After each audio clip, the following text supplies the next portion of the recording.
જય શ્રી કૃષ્ણ. આપણને સહજ પ્રશ્ન થાય કે ગણપતિ દાદાને મૂષક વાહન, ઉંદરનું વાહન શા માટે?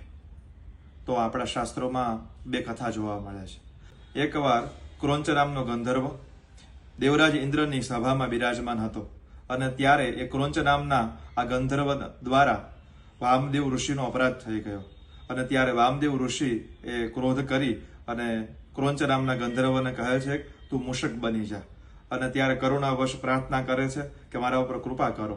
અને ત્યારે વામદેવ ઋષિ દયાળુ સ્વભાવ બની અને કહે છે કે તું ગજાનન ગણપતિ દાદાનું તું વાહન બનીશ, તારા ઉપર કૃપા કરશે ગણપતિ દાદા. અને ત્યારે એ ક્રોંચ નામનો ગંધર્વ પરાશર ઋષિના આશ્રમમાં આવે છે મૂષક બનીને.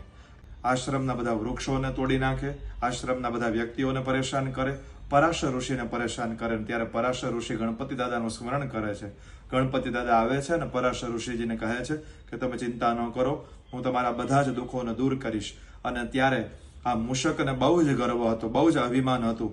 અને ત્યારે ગણપતિ દાદાએ એનો અહંકાર દૂર કર્યો અને કહે છે તું મારું વાહન બની જા. અને ત્યારે એ મૂષકનો અહંકાર ઓગળી ગયો અને એ મૂષક ગણપતિ દાદાનું વાહન બની ગયું. અને ત્યારે મૂષક પ્રાર્થના કરે છે કે હે ગણપતિ દાદા, વજન હળવો કરો જેથી કરી અને હું તમારા ભારને સારી રીતે વહન કરી શકું. અને ત્યારે એમની પ્રાર્થના સાંભળી અને ગણપતિ દાદા એ પોતે હળવા બન્યા અને મૂષક ઉપર સવારી કરી. એટલા માટે ગણપતિ દાદા મૂષક સવારી થઈ અને વિચરણ કરે છે.